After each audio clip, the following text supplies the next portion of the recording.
अब तुष्टीकरण पर की बात कर लेते हैं।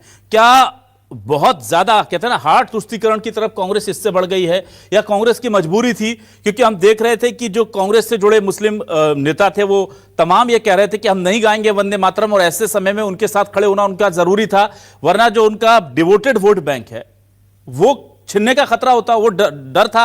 वैसे ही अभी हम देख रहे हैं कि चाहे वो ओवैसी हो या दूसरी पार्टियां हो, बहुत ज्यादा सेंध लगा रही हैं कांग्रेस के उस वोट बैंक में।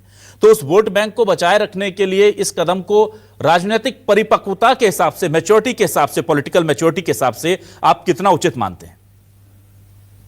देखिए, जो मैंने पहले कहा था, मैं दोबारा से एक बार फिर वही बात कहूंगा कि भारत में रहने वाले हर व्यक्ति को, हर नागरिक को राष्ट्रगीत और राष्ट्रगान गाना ही चाहिए। ये हमारे देश का संविधान भी कहता है, और गाना ही चाहिए। दूसरी बड़ी बात कि जिस तरह की राजनीति की बात कर रहे हैं, निश्चित रूप से आप तमाम ऐसी चीज राजनीतिक दल हैं जो इन सब चीजों को ही लेकर राजनीति कर रहे हैं। जो मैंने पहले कहा कि कोई राष्ट्रवाद के चुनाव में चाहता है, कोई किसी अन्य मुद्दे पे चुनाव चाहता है।